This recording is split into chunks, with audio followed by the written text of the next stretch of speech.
Welcome back. And so we'll start off with politics this morning with two court judgments stopping the PDP National Convention from holding.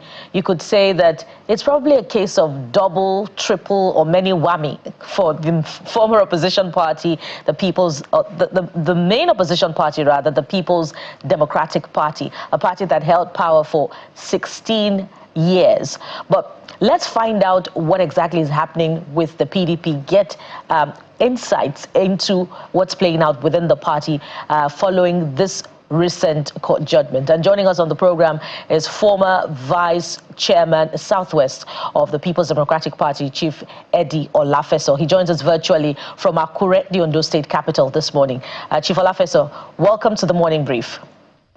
Thank you, Buki. It's nice seeing you again. Indeed. It's the same on this side of the divide, sir. So we saw former Governor Sule Lamido, speak to the press weeks ago when he went to your party's headquarters in Abuja to try to secure a form to enable him contest for the position of national chairman ahead of the national convention, and he couldn't secure it. And he was clear about his next line of action, that he was going to take the party to court. The question is, were there efforts within the party to appeal to him and to ensure that, where we are now didn't happen? Let me thank you so very much. What is playing out is part of the grand conspiracy hatched a long time ago to actually, weigh down the People's Democratic Party and do everything possible within their powers to make sure that this convention, did not go on. The reality of it is that Sule Lamido was one of the founding, members of this party who benefited extensively and intensively over the years, promoted from obscurity to the limelight they found themselves. And he is very much aware of the processes that lead into a convention. INEC will meet.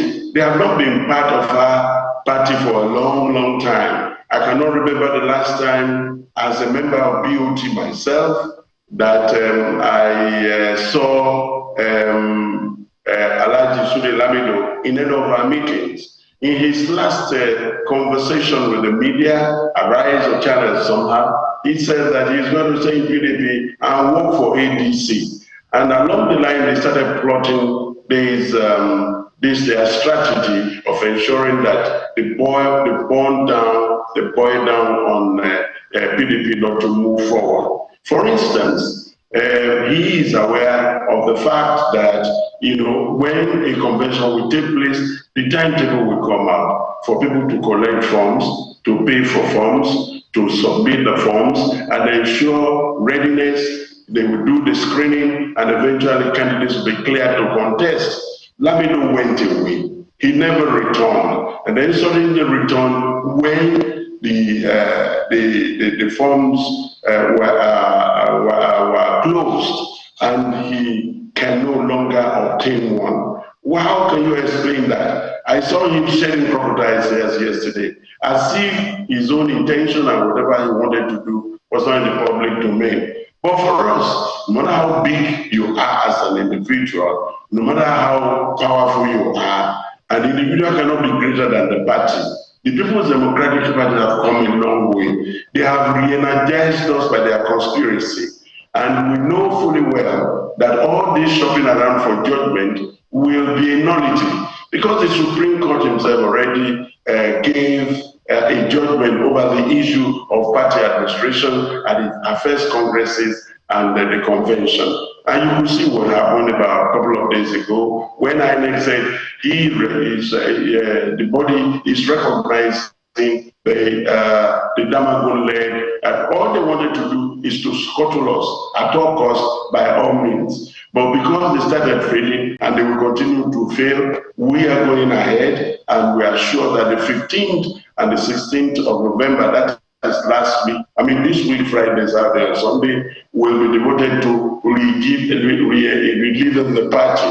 The party will be given back to anew and will continue to forge ahead and build a party that will be in resonance with the people of Nigeria, and for us a new deal that can take us back to, governing this country, because of the way they have shredded us and the kind of disrepute most of these political leaders have put our party and the country. I want to read something that one of the dailies reported, and I'm wondering whether or not this was just an order or the PDP had a chance to be represented in the case. So I want to read literally how it is reported. Justice Lifu said the order became necessary because the PDP failed to comply with the relevant legal requirements guiding the conduct of the convention. He noted that evidence, this is where I was going to, he noted that evidence before the court showed that the party did not publish the timetable for the exercise as required by law and therefore acted in breach of due process. The judge held that the balance of convenience favored Sule Lamido, as he would suffer greater harm if unlawfully excluded from the process. So my question, sir, is it true that it wasn't published? Because the judge agrees with him and gave the restraining order. That's a nonsensical approach. It was published in the newspapers. It was published across the social media. It was published across every possible opportunity to reach out to everybody.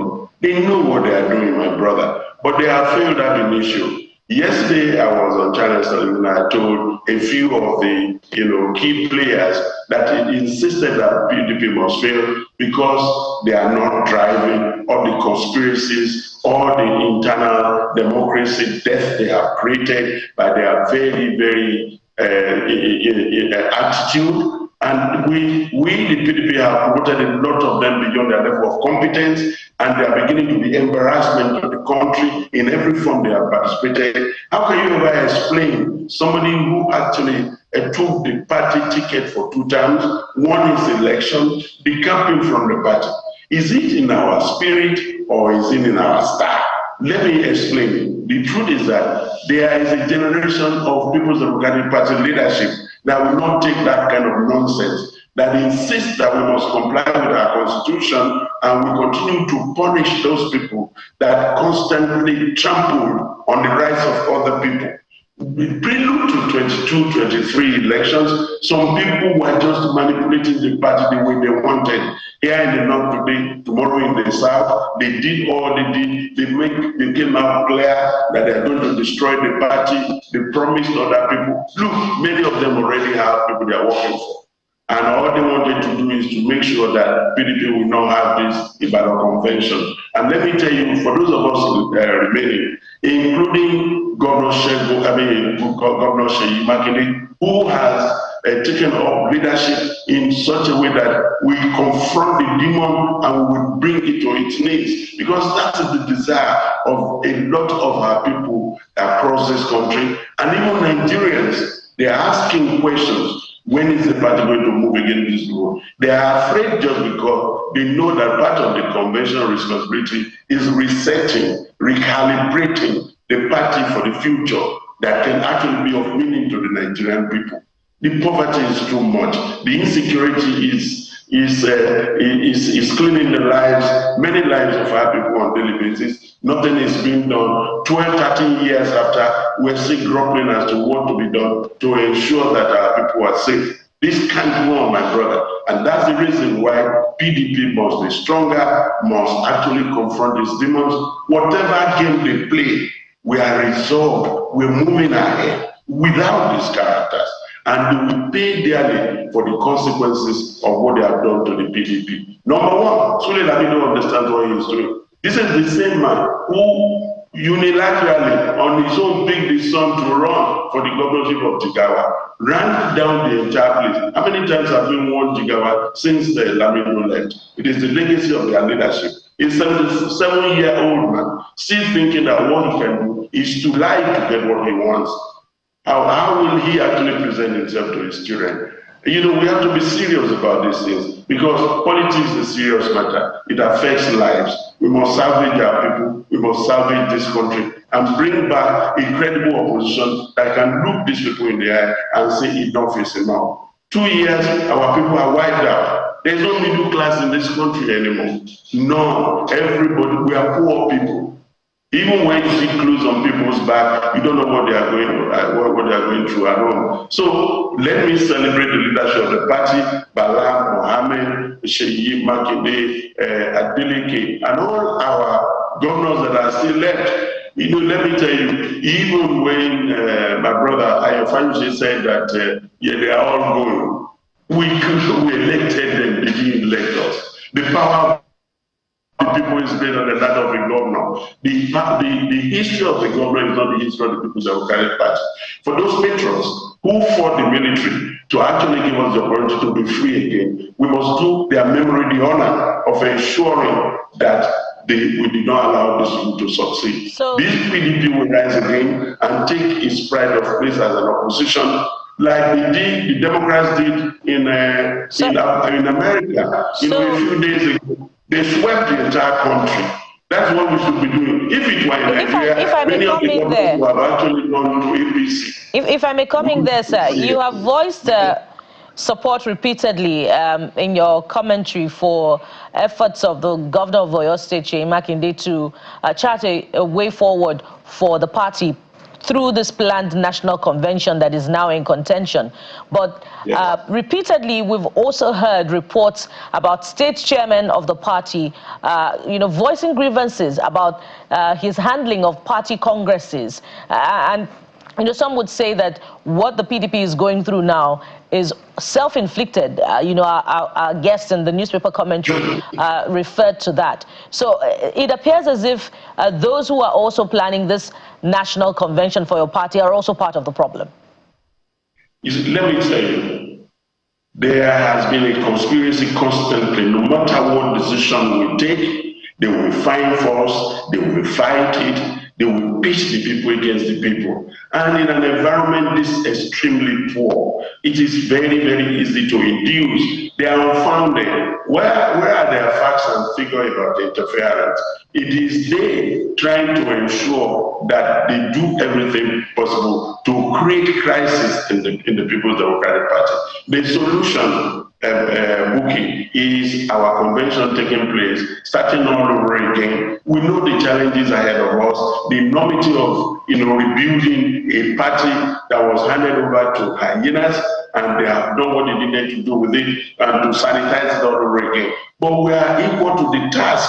We are willing to do the hard work. We are willing to ensure that we bring our people back together. And those betrayers, the traitors, they will have their field day with before the constitution of the party. And that's exactly what the role of the convention will be in Ibadan. We are all set and we are moving ahead. And whatever they throw on us, we will use it to build a beautiful platform for generations years unborn to continue to administer Nigeria the best way we all think we can.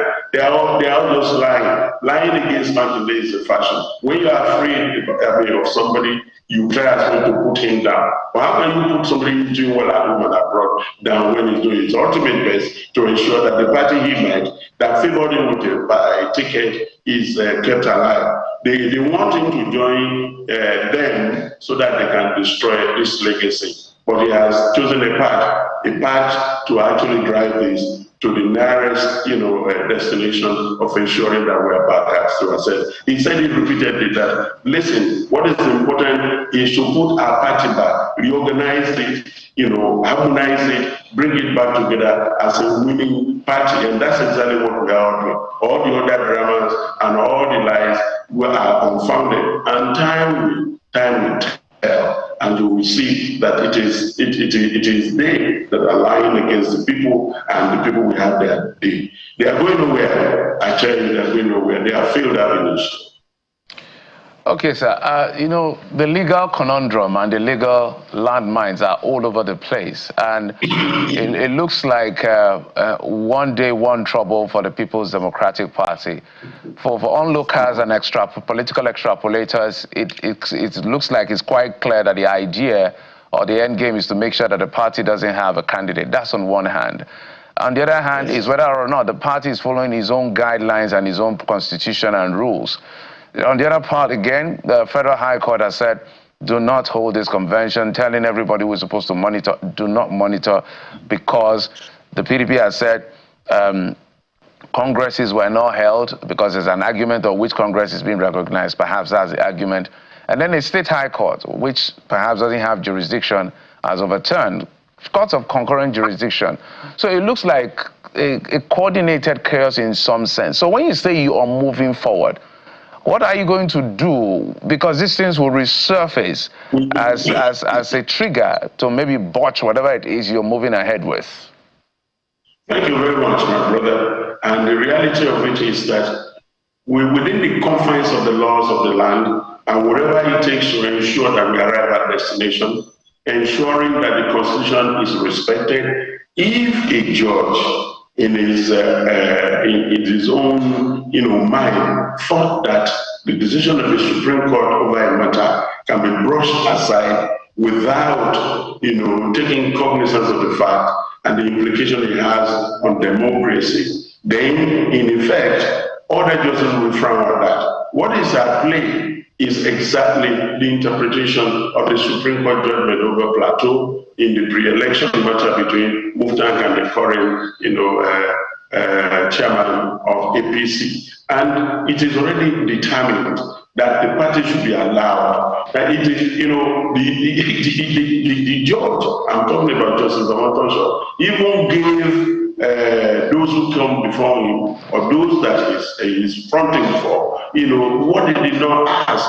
He was saying that there were 14 congresses uncompleted. No, we still have 4 days to the election. If there are congresses, it takes a few hours for you to, realign yourself and complete it. As of today, maybe 2 or 3 that have actually within that time of judgment at the moment, the National Working Committee already took, their decision over them, and is already, completed in readiness for the convention. But out of 36 states, 3 states will not be the reason when it is a simple majority for the convention not to go ahead. But we go the extra length most of the time to make sure that everybody is on board, because it is to the advantage of the party that everybody is on board and we're in the same boat to this destination. I feel pity for those leaders who benefited everything from the party, and all they felt they can do is to destroy its future, because it will not happen. And the laws of the land will be kind enough to protect the PDP. Like you constantly say, and I listen to you respectfully on this channel, you said that it would not augur well for Nigeria to be a one-party state, and that every hand must be on deck to make sure that we did not allow that in this country. If not, we're already a banana republic. From not being secure at home, from the economy going down south, from the fact that our territorial integrity is in straits, every hand must be on deck to make sure that we don't kill, opposition and the voice of the people. Lawyers, the judiciary, civil society, NBA, NJC, every one of us must come together and ensure that we survive and the People's Democratic Party is allowed to be its own thing. And speaking of benefits, some have looked at what's playing out and questioned the altruism behind this resolve by the Oyo State governor to set things in order for the PDP. There are reports that, because he has a presidential ambition, that is the real ulterior motive behind this, and not necessarily because of a love for the PDP. And my question based on this is, are party members, including you, interrogating this, particularly based on his interactions with the G5 governors and support for the presidential candidate of the APC and current president ahead of the 2023 presidential election? So are you interrogating his motive? Let me tell you something. If you call Governor Seyi Makinde 1,000 times, what you will hear from him is the fact that how do you contest in a party that is not united, that has not been mobilized to act together. What kind of ambition is that? His entire that he told me, and I'm close to him enough to know exactly. The intention is not to become a presidential candidate. But the reality is, there must be a departure. No, this party must not be divided. Let us all come together so that we can forge ahead and build a very strong platform for our party to express their opinion regarding the political situation in the country. So she is not driven by personal ambition. He's driven by the fact that he wanted the parties. And that's why I believe in it. Let me state it clearly to you, Buki. I've been here for the last 25 years. I've never secured any form, apart from being the National Vice Chairman and a member of a National Working Committee. I'm currently a Board of Trustee, which is just a position of honor and responsibility, not a position that gives you a couple in terms of remuneration. But we are committed and happy. The joy of being a member of a party that did so well in the past, bringing Nigeria, Empire State, into the Committee of Nations. Obasanjo's 8 years, Yar'Adua's 2 years, and Jonathan 6 years. Nigeria was actually climbing the firmament, and then suddenly, lo and behold, they became the baboons and those people that they said they were spilling blood. And for the last 10 years, they've been spilling blood. Coming back to your question, she is not for raw ambition and presidency. She says, let us move ahead as one party. Let all of us join hands. But those conspirators, those who are intent on destroying and betraying the party, will do otherwise. You can see it in public space. Many of them, their arbitrariness, their bullying nature cannot just sustain anything. And these people are so rich, there's nothing they cannot destroy. A third world economy that very people can even feed their family. A dangle can actually be dangerous. For us, we have accepted our faith and our principle, and what we believe is a historical responsibility for us is to ensure that we build this party to a formidable winning party in the nearest future. All right, our eyes are on November the 15th and the 16th, and we're watching to see if indeed this national convention will hold. We must anchor at this point, and thank you very much for your insights on the program. We've been talking with Chief Eddie Olafeso, former National Vice Chairman Southwest of the People's Democratic Party and member Board of Trustees. Thank you for your time on the program. Thank you for your kindness, Buki, and regards to our colleagues out there. Indeed. We'll take a moment now. When we return, we'll head over to Anambra State, where we'll continue our review of the performance of the ruling party in the state, the All Progressives Grand Alliance. Stay with us. We'll be right back.